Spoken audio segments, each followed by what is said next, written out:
Pasión por las montañas. El Matterhorn o Monte Cervino.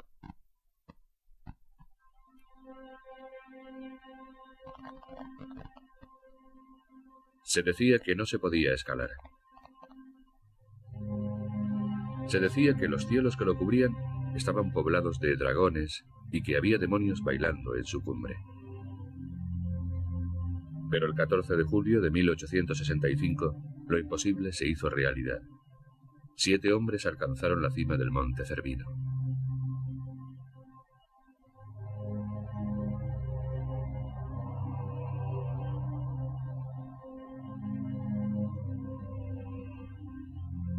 Para uno de ellos, Edward Whymper, era el fin de una obsesión que había durado 5 largos años, y un acontecimiento que lamentaría durante el resto de su vida.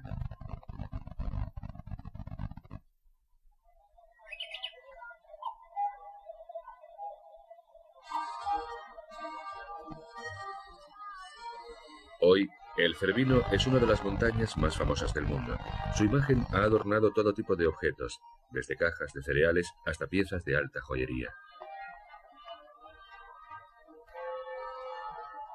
En Zermatt, el pequeño pueblo suizo que está al pie de la montaña, su pico domina el horizonte y todo lo demás. Cuando ves por primera vez el Cervino, no puedes evitar quedarte asombrado. Está majestuoso y además es la típica imagen de la montaña que uno dibuja cuando es un niño. Todas las montañas que lo rodean son magníficas, pero el Cervino es la que tiene el protagonismo. Los ojos se te van hacia él. Siempre es especial y tiene tantos aspectos diferentes. Una montaña te llama para que vayas a escalarla. Mides tu fuerza, voluntad y coraje con una montaña peligrosa. Está exclamando, ven. Y lo percibes en el alma. Tienes que ir.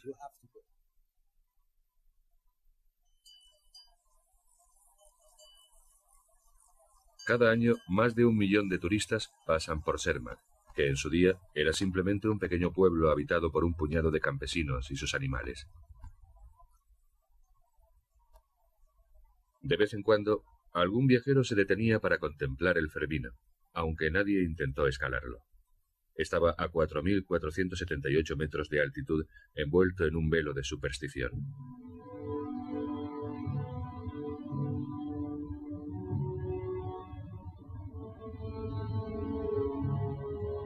La mitad de la montaña está en Suiza y la otra mitad en la frontera con Italia. Por ambas caras parecía absolutamente escarpado.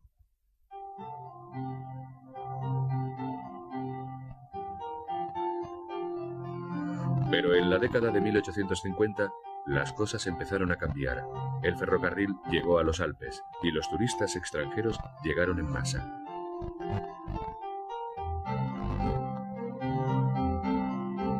Algunos de ellos empezaron a escalar montañas solo por placer, y pronto apareció un nuevo deporte, el alpinismo.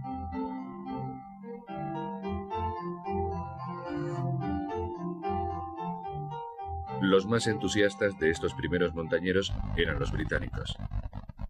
En 1858 un grupo de ellos formó el primer club del mundo dedicado al montañismo, el Club Alpino.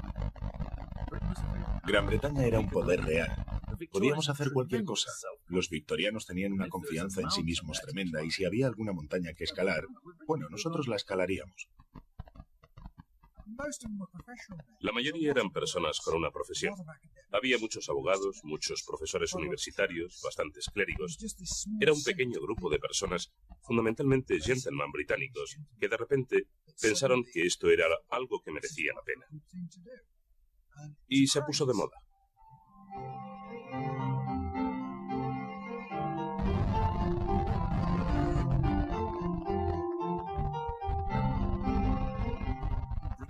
Gran Bretaña estaba obsesionada con este deporte, que era descrito como ejercicio físico combinado con riesgo. Y lo último en deportes era la caza del zorro. Un poquito por debajo en la escala estaba la caza de tigres y de búfalos. Y como mucha gente no podía permitirse hacer estas cosas, el alpinismo era una forma económica de satisfacer el deseo nacional. En los años que siguieron, los hombres del club alpino se abrían paso por Europa, escalando todo lo que se veía. El Seckerhorn, el Weisshorn, el Tashhorn, el Fischerhorn, el Dent Blanche, el Dent de Jean, el Caster, el Liskam, el Gabelhorn, el Rofhorn. Cayeron uno tras otro. Todos menos uno.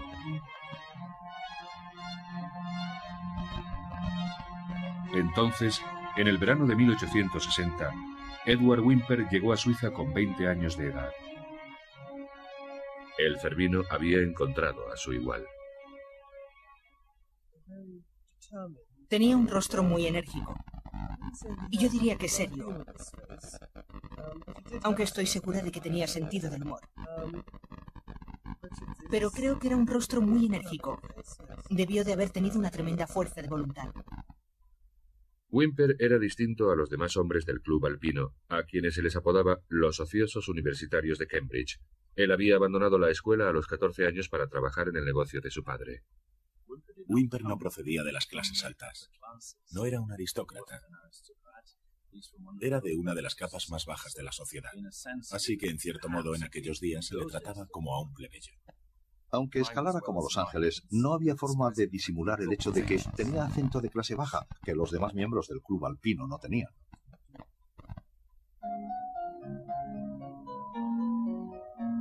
Whymper era grabador de profesión. Solo tuvo la posibilidad de visitar Suiza cuando un editor le encargó dibujar unas escenas alpinas. Quedó fascinado por lo que vio, pero pronto se empezó a interesar más por aprender a escalar montañas que por dibujarlas.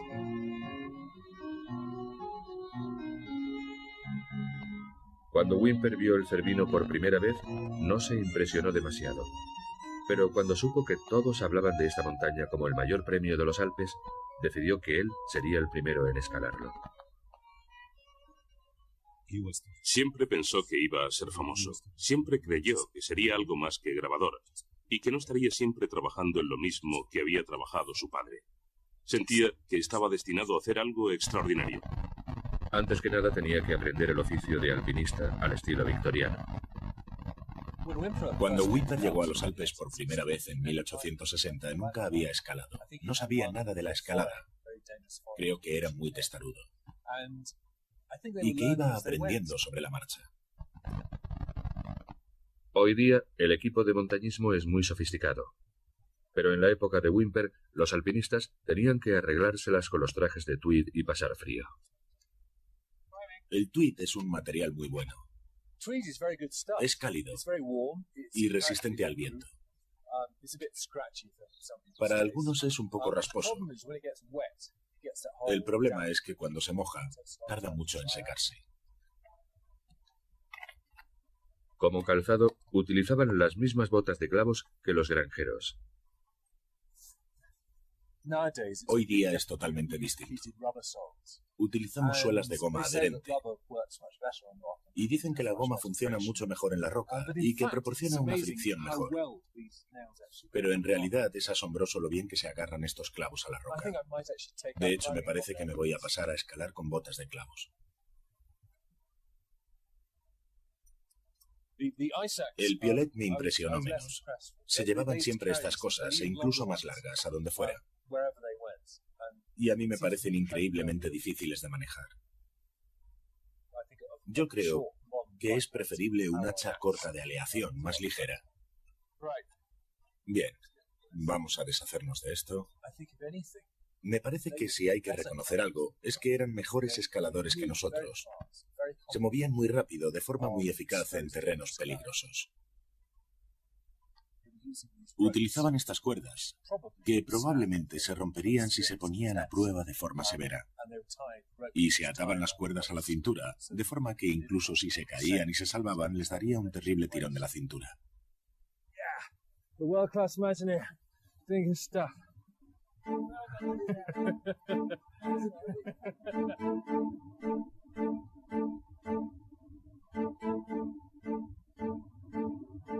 Whymper descubrió que tenía un talento natural para la escalada, pero sabía que él solo no sería capaz de conquistar el Cervino.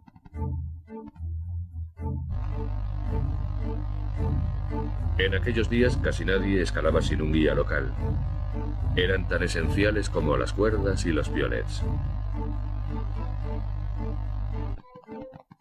Así que en 1861 viajó hasta la cara italiana del Cervino, donde esperaba contratar los servicios de Jean-Antoine Carrel, el hombre de la zona. Aquí en el valle era famoso como gran escalador. También le llamaban el Bersaglieri, porque había sido uno de estos oficiales que lucharon por la unificación de Italia. Y también era cazador. Y probablemente la pasión por escalar surgió de ahí. Todos los cazadores del valle son siempre buenos escaladores. Incluso hoy continúa siendo una leyenda local, el único guía alpino que ha sido objeto de una película.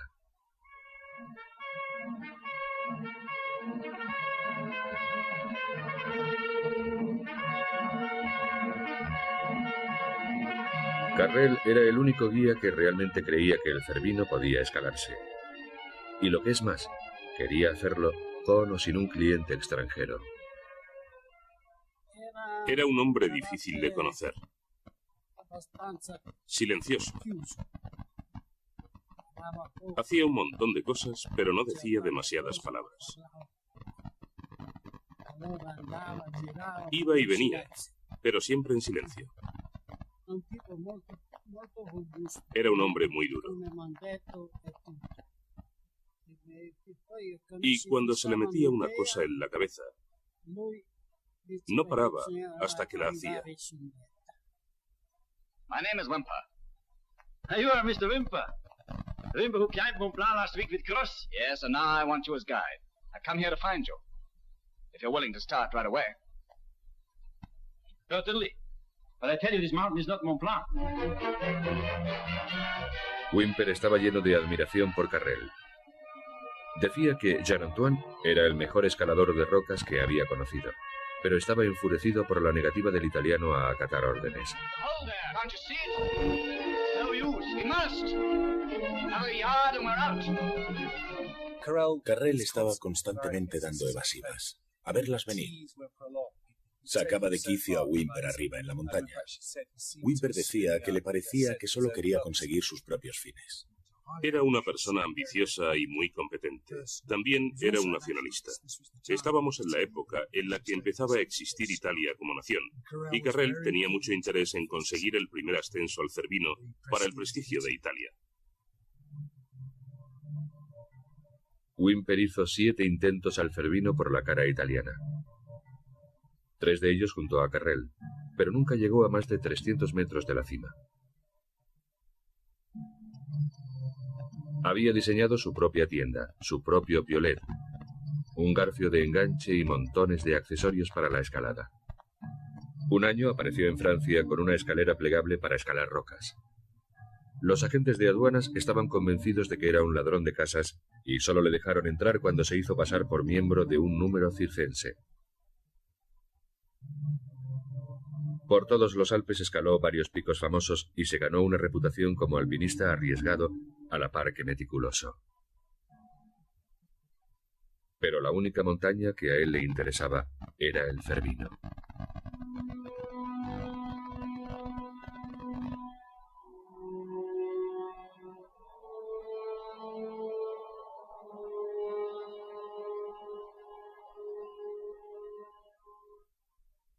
Se obsesionó con ella. Dada su reputación de inaccesible, la persona que conquistase el Cervino sería siempre recordada. Y me parece que Whymper era muy consciente de ello. Eso era lo que le llevaba a intentar sobrepasar los niveles de riesgo que se consideraban aceptables.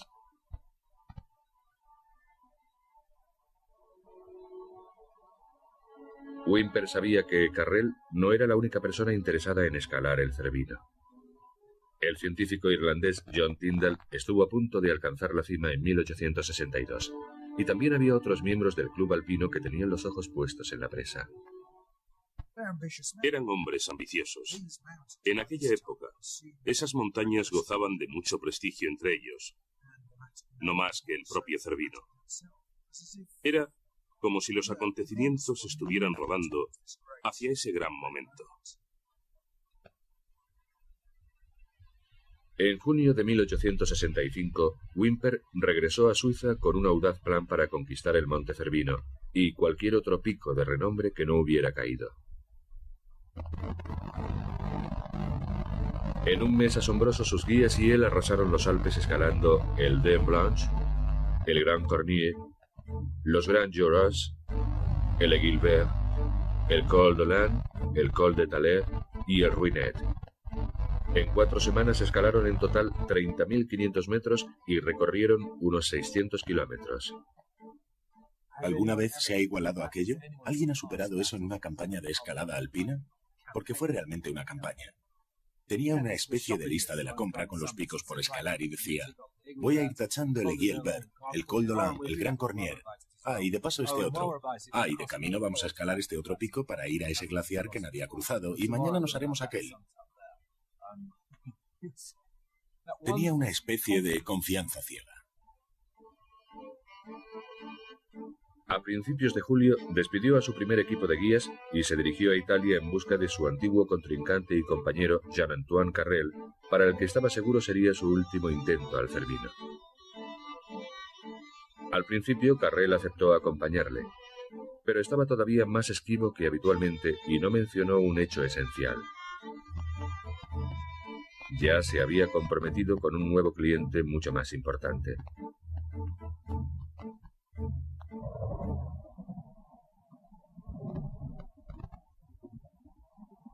Quentino Sella, eminente científico y parte del gobierno italiano, había invitado a Carrel a conducir una expedición totalmente italiana al Cervino.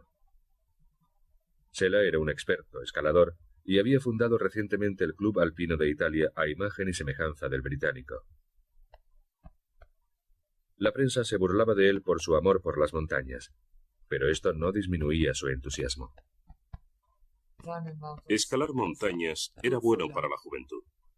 Era una buena escuela para ellos, para el esfuerzo que luego tenían que realizar en la vida. Él declaró en muchos discursos políticos lo bueno que sería si se pudiera obligar a todos los hombres jóvenes de Italia a escalar una montaña por su país. Sella sostenía que si el Cervino era escalado por la cara italiana, atraería hacia los decadentes valles italianos a miles de turistas, convirtiendo a Jean-Antoine Carrel en un héroe nacional. Carrel se convenció. Carrel sabía, probablemente, que si él llegaba a la cima con Whymper, este escaparía llevándose todos los honores. Se le habría considerado el conquistador británico del Cervino, y Carrel se habría vuelto invisible, se le habría relegado a un segundo plano, y Whymper habría conseguido toda la gloria. Así que, ¿eso justificaba a Carrel? Quizá. 4 días después de haber llegado a Italia, Whymper se despertó una mañana y se encontró con que Carrel se había ido a la montaña sin él. Le engañaron por completo. Se llevaron a todos los guías, a todos los porteadores del valle. Y luego Carrel partió una mañana. Y cuando Whymper se levantó, se encontró con que ni siquiera tenía guías para salir tras él. Así que se puso muy furioso. Habiendo llegado a ese nivel de escalada, en el cual escalaban literalmente todo lo que se les metía en la cabeza, de repente vuelve al Cervino y en el momento en el que está mejor equipado para realizar el ascenso, se queda sin guías. Y entonces, todo lo que desea es escalar la montaña con cualquiera. Hubiera escalado con cualquiera.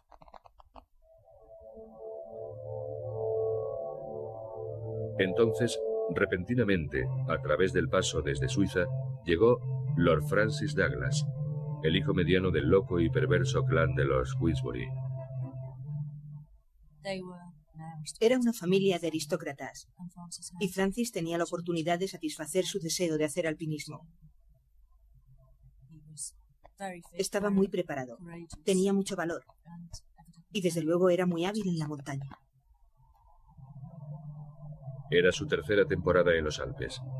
Una semana antes había realizado un emocionante ascenso del cercano Obergabelhorn y ahora se ofreció a acompañar a Whymper en su ataque al Cervino por la cara suiza. Whymper vio inmediatamente que allí había una oportunidad para ganar, así que le dijo a Douglas: de acuerdo, vamos a hacerlo, vámonos. O más bien, según decía él, permitió que Douglas formase parte de su plan. Whymper y Douglas retrocedieron para cruzar la frontera hasta Zermatt y estaban listos para salir al día siguiente. Entonces sucedió algo muy extraño. En el Hotel Monterosa, Whymper se encontró con otro escalador inglés que afirmaba que también estaba a punto de escalar el Cervino. Era el reverendo Charles Hudson. Hudson era un escalador muy preparado y era muy respetado entre la comunidad de alpinistas británicos. Había pospuesto un plan para ir a explorar el Nilo aquel verano para poder ir al Cervino. En lugar de tener más competencias, Whymper sugirió que unieran sus fuerzas. Hudson accedió con una condición. También tendrían que llevar a su compañero de viaje. Douglas Hadow tenía 19 años y estaba recién salido de Harrow. Acababa de escalar el Mont Blanc y estaba ansioso por partir. Frente a toda su falta de experiencia, Hadow estaba extraordinariamente preparado. Y parecía por su experiencia en el Mont Blanc que también tenía una dedicación excepcional. Era una persona que iba a donde le dijeran que fuese. Whymper no era partidario de llevarse a un novato al Cervino, pero Hudson fue inflexible y al final Whymper accedió. Muchos escaladores se hubieran dado la vuelta y hubieran dicho: no voy a hacerlo, me quedaré aquí a esperar mejores condiciones para realizar la ascensión. Pero Whymper no era de esos. Él quería ser el primero en escalar la montaña. Creo que estaba loco por llegar a la cima y temía seriamente que Carrel le derrotase. Por eso tenía que llegar allí el primero. A la mañana siguiente partieron acompañados por 3 guías alpinos.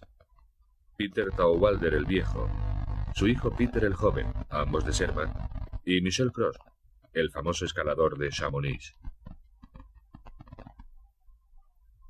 Y así, Edward Whymper, un hombre que siempre había planeado todo meticulosamente, se dirigía ahora al Cervino junto a 3 escaladores británicos que acababa de conocer, intentando escalarlo por una ruta que nunca antes había probado, 2 días después de que su rival, Carrel, hubiera partido para la montaña. Había empezado la carrera para alcanzar la cima del monte Cervino.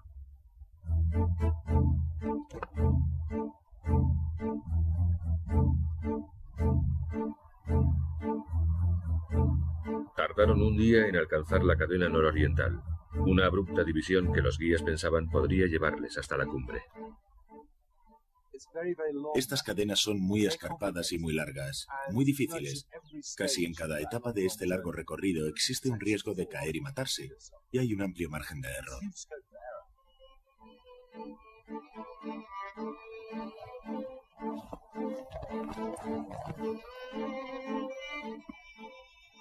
Estás totalmente expuesto, con la sensación de que el lugar se está deshaciendo bajo tus pies. Son más de 1.200 metros de ascenso en estas condiciones. Es un recorrido terrible.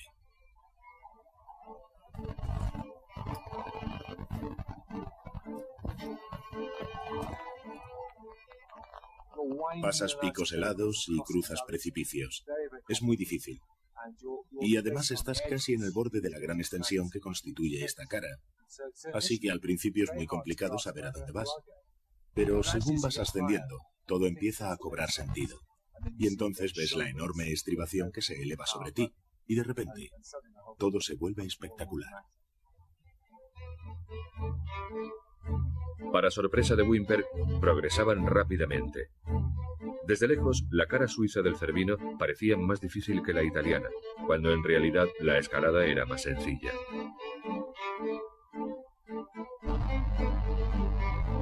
Pero no podía dejar de pensar en Carrel. En cualquier momento, Whymper esperaba verle saludando desde la cima con una bandera italiana. Ambos tenían voluntad para llegar allí, pero no puedo decir quién primero y quién segundo. Ambos deseaban hacerlo. Era una combinación de uno por una cara y el otro por la otra, y quizá ambos podían llegar a la cumbre. Carrel había empezado con mucha delantera, pero el mal tiempo y la dura escalada le habían hecho ralentizar la marcha. Whymper había tenido suerte. En su 9º intento finalmente encontró la mejor ruta hacia la cima.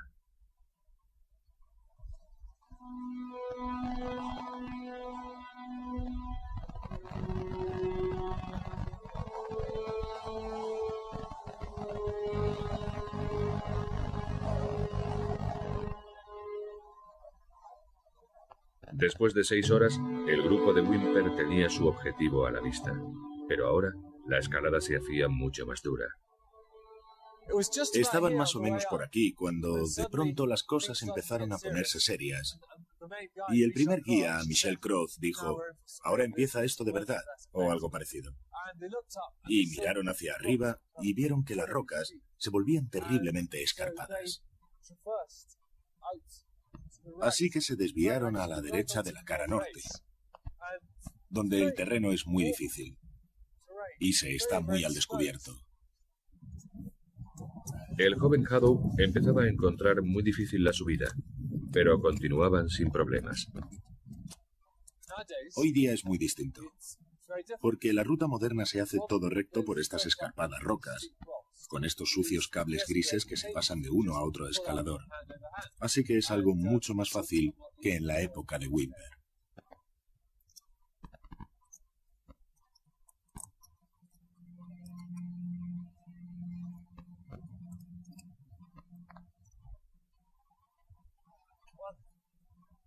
A la 1:40, Whymper y el guía Michel Croz se separaron de los demás y corrieron hacia la cumbre. Debió de ser fantástico para ellos, para los primeros que llegaron allí. Tuvo que ser un increíble momento de alegría para ellos.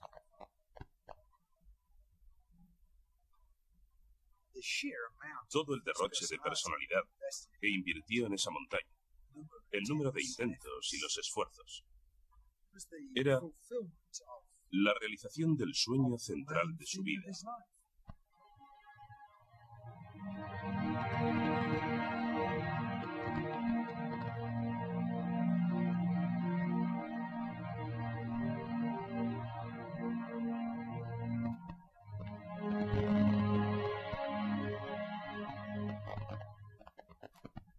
La sensación de euforia debió de ser enorme.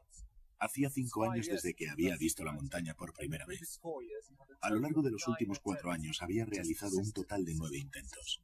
Insistió, insistió e insistió y al final lo consiguió. Debió de sentir un enorme júbilo.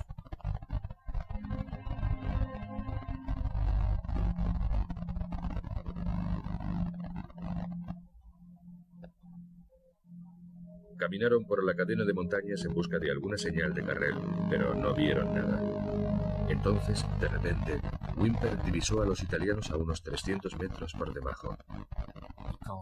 Llama a Cross y empiezan a arrancar rocas. Cogen los piolets y los clavan, tirando los cantos ladera abajo hacia los italianos. No como para decirles, estamos aquí, sino casi como para hacerles daño, según parece por las notas de Whymper.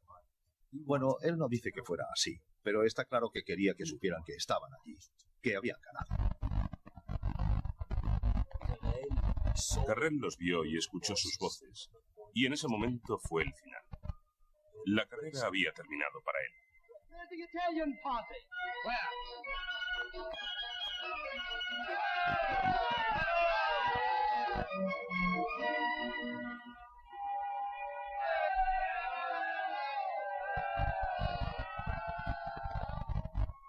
Carrel se dio la vuelta y los demás permanecieron 1 hora en la cumbre. 2 días antes ni siquiera se conocían. Ahora formaban la primera expedición que conquistaba el Monte Cervino. Sin embargo, tenían que pensar en la bajada. Hay un pequeño momento de anticlímax cuando se termina el trabajo, pero en las montañas difíciles ese momento está siempre cargado con la realidad de que está muy bien subir la montaña. Pero el trabajo no está terminado con éxito hasta que no llegas abajo sano y salvo.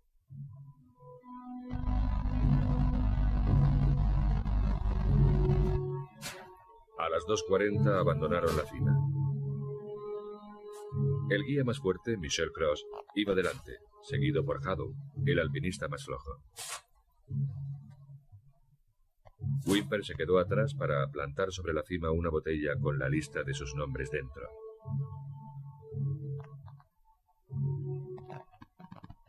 Antes de llegar a la parte difícil de la cara norte, Whymper alcanzó a los demás y se ató entre los dos Taugwalder. Tenían que volver sobre sus pasos, bajando por estas rocas tan difíciles, y con la parte derecha, cara norte, cubierta de hielo. Y mientras bajaban por esa sección, se detuvieron y se volvieron a atar. En ese punto, el joven Hadow, el alpinista menos experto, iba delante con Michel Cross. Pero en un pasaje algo más arriba, Hadow resbaló y se golpeó contra Michel Cross, haciéndole caer. Su caída arrastró a Hudson, arrastró a Douglas, y se produjo un enorme tirón de la cuerda que recayó sobre el viejo Taugwalder, que se vio sacudido de forma terrible. Entonces la cuerda se rompió en medio del aire. Los dos, Taugwalder y Whymper, solo pudieron observar horrorizados cómo sus 4 compañeros resbalaban y luego empezaban a caer ladera abajo dando tumbos. Los vieron golpearse contra las rocas y luego simplemente desaparecieron de la cara norte, en una caída de 1200 metros hasta el final de la ladera.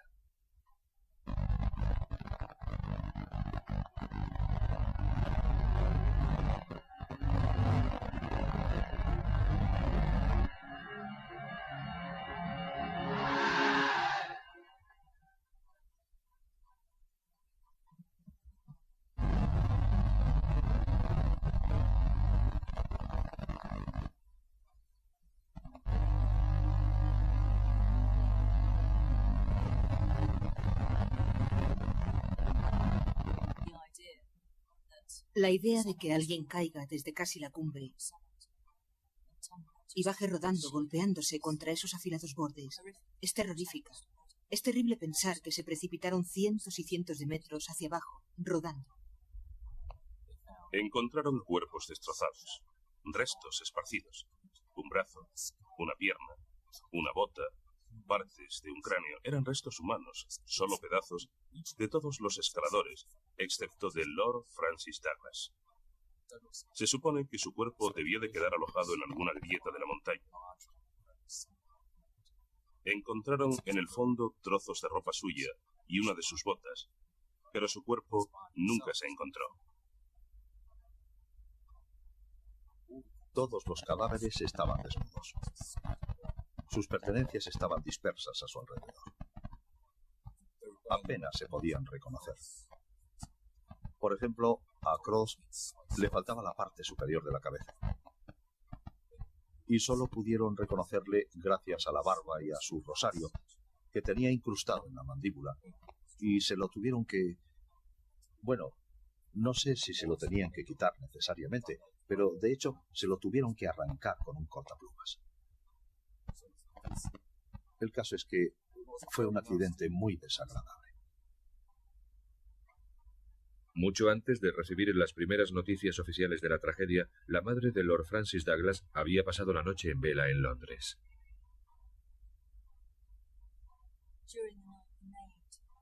Por la noche la doncella fue 9 veces a la habitación, creyendo que la llamaban. Y cuando entraba, decía que la llamaban por el apellido, cosa que únicamente hacía Francis.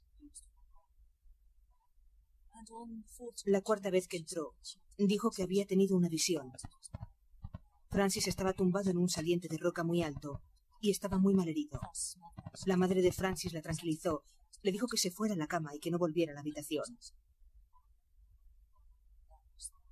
Por supuesto, eso ocurrió la noche del accidente. En cuanto se enteró, el hermano mayor de Francis se marchó a Zermatt, donde llegó muy tarde y estuvo intentando reunir una partida de búsqueda, ofreciendo una gran recompensa.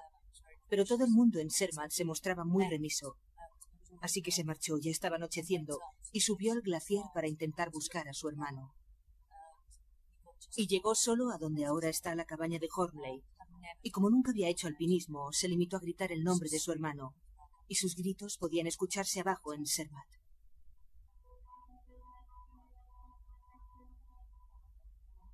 Whymper se quedó 2 semanas en Zermatt. Ayudó a organizar los funerales y tuvo que declarar en una investigación oficial. Después, regresó a Londres. La prensa inglesa quería respuestas concretas y las quería rápidamente. Y sobre todo, quería alguien a quien echar la culpa. Se daban todos los ingredientes para un escándalo mayúsculo. Un noble del reino había muerto, y también un famoso clérigo, un prominente guía y un joven en la flor de la vida. El público quería respuestas, quería soluciones. El primer candidato a quien culpabilizar era el propio Whymper. ¿Fue su excesiva ambición, su obsesión, la que había llevado a los demás a la muerte? No era una obsesión. Quiero decir, sí estaba obsesionado, pero ¿quién no? La mayoría de los escaladores que mueren lo hacen en el descenso. Están cansados, es tarde, han tardado demasiado, están bajando en la oscuridad, van demasiado rápido. Cometen errores técnicos y todos lo hemos hecho. Algunos de nosotros hemos sobrevivido. La tragedia debió de ponerle a la defensiva, creo yo, con esas acusaciones y todo lo demás. Y aunque era un joven maduro de 25 años, yo creo que debió de ser algo muy difícil de afrontar a esa edad.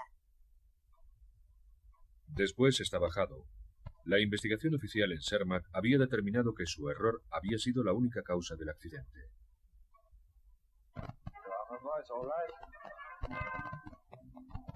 Las películas de los años 30 retrataban a Haddow como un idiota remilgado. Haddow tenía miedo. No sabía dónde colocar los pies. Y se decía que Cross se había vuelto a ayudarle a poner los pies en la siguiente hendidura cuando Haddow resbaló. Escaló el Cervino. Tenía 19 años y solo había escalado antes una montaña. ¿Qué más se le puede pedir a alguien? Yo creo, francamente, que está completamente fuera de lugar desacreditable. Cualquiera podría haber resbalado y resultó que fue él.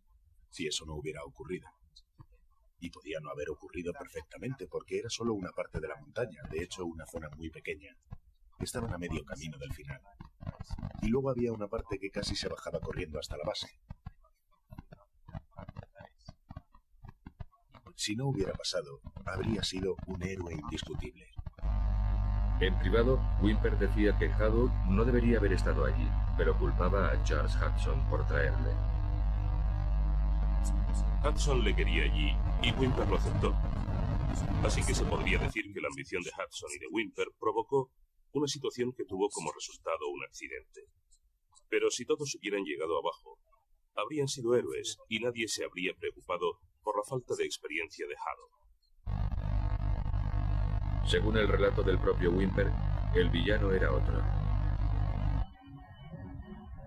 Inmediatamente después del accidente había habido rumores de que la cuerda no se había roto en el aire, sino que el viejo guía, Peter Taugwalder, la había cortado para evitar que él y su hijo fueran arrastrados cuando los otros resbalaron. Whymper lo negó categóricamente, pero sugirió que Taugwalder podría haber puesto deliberadamente una cuerda poco resistente entre él y los otros, sabiendo que se rompería si alguien por debajo de él caía. Era una cuerda menos resistente que se llevaba específicamente para hacer eslingas con las que bajar cosas. Y Taugwalder, inexplicablemente, había utilizado esa cuerda para atarse con su cliente Lord Francis Douglas. Hoy día, la cuerda se conserva en el Museo de Zermatt. Lo que más me llama la atención de esta cuerda es lo fina que es. Es casi como un cordón. La descripción dice que es un cordón fuerte. A mí no me parece más gruesa que los cordones de las ventanas de mi casa. Suponiendo que esta cuerda se mantiene tensa entre varias personas sin ningún movimiento violento si alguien resbala, debería ser adecuada, algo justa. Pero en cuanto se produce un tirón con alguien que está cayendo y ganando velocidad, entonces hay un tirón violento. Y además hay que tener en cuenta que son 4 personas, el peso de 4 personas cayendo y tirando de la cuerda. No es sorprendente que se rompiera. Taugwalder nunca aceptó que él tuviese la culpa. Señaló que había sido el propio Whymper el que había proporcionado las cuerdas, y que en realidad él, manteniéndose firme, había salvado la vida de Whymper. Tenía heridas graves.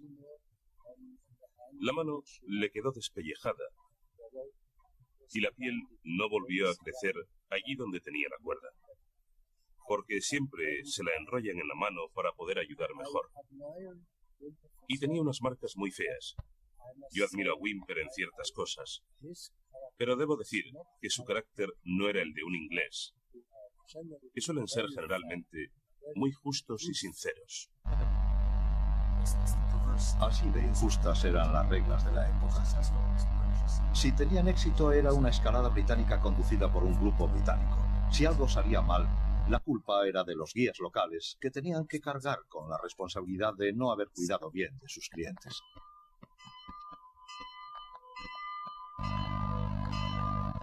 Al final, el debate dejó los detalles de esta tragedia en particular para pasar a cuestiones más generales sobre el alpinismo en sí. No había ocurrido antes nada parecido. Toda esta desgracia por escalar una montaña. ¿Podría merecer alguna vez la pena? La reina Victoria quería prohibir el alpinismo. Dio instrucciones a su gobierno de que lo hiciera, y el primer ministro de la época, Gladstone, tuvo que ir a verla para convencerla de que no era una sabia medida. El club alpino estaba en el punto de mira. El público decía, ¿por qué hacen cosas tan peligrosas? Y lo cierto es que no hay una respuesta. Sí hay un riesgo, y por eso es por lo que mucha gente lo hace. Porque disfrutan de la sensación de superar ese riesgo y de minimizarlo mediante la técnica y el conocimiento. Y reducen ese peligro estando alerta, pero no desaparece completamente, aunque cuando llegas arriba es una pasada.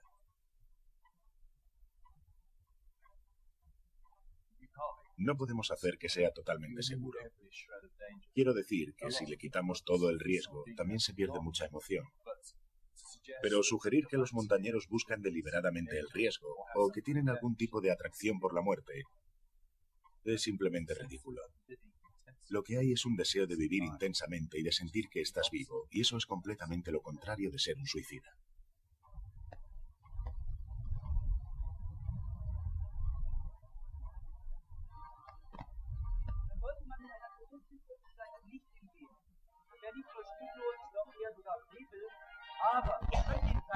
Curiosamente, el accidente no hizo sino aumentar la popularidad de Zermatt, y más viajeros que nunca llegaron en masa hasta la pequeña población suiza.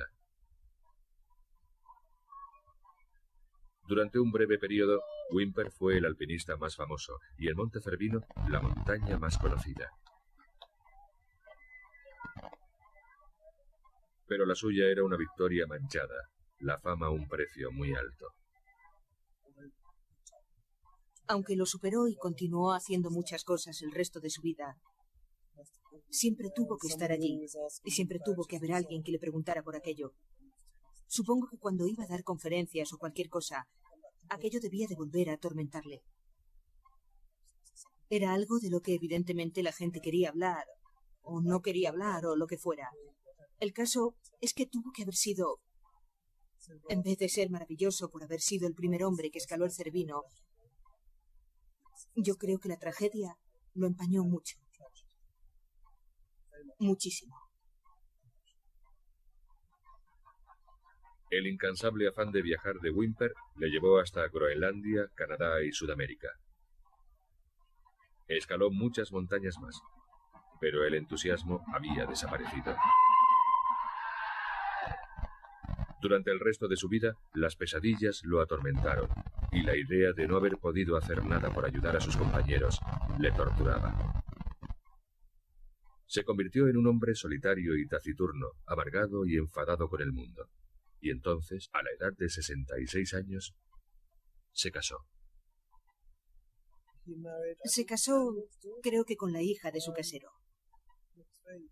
Ya era algo tarde en su vida. Y en la familia no se hablaba de ello. No puedo acordarme de cuántos años tenía ella, pero era mucho más joven. Creo que la rama Whymper de la familia tampoco aprobaba aquello.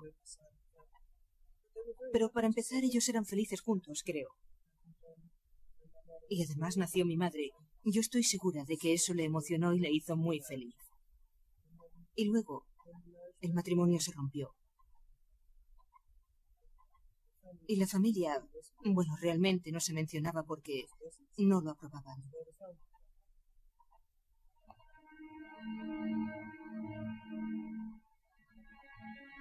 A los 4 años se divorciaron y Whymper se volvió aún más taciturno. En 1911 llegó a Chamonix en su viaje anual a los Alpes y se alojó en su hotel favorito a la sombra del Mont Blanc. 2 días después se sintió enfermo y se retiró a su habitación. Simplemente cerró la puerta y dijo, no me molesten. Y luego murió. Fue una muerte solitaria y extraña, adecuada a tal hombre. Es difícil saber lo que pasaba por su cabeza en aquel momento. Quería estar solo, enfrentarlo a su manera.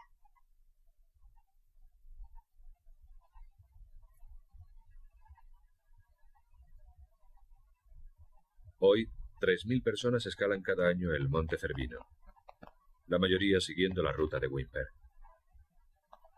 Su libro, ya clásico, Subidas a los Alpes, ha inspirado a muchos miles de alpinistas. Pero sus últimas palabras son tanto una advertencia como una invitación. Ha habido alegrías demasiado grandes como para describirlas, y ha habido penas que no me he atrevido a recordar. Y teniendo esto en cuenta les digo, escalen si quieren, pero recuerden que el coraje y la fuerza son inútiles sin la prudencia, y que un momento de negligencia puede destruir la felicidad de toda una vida. No hagan nada de forma apresurada, miren bien cada paso, y desde el principio, piensen en cuál puede ser el fin.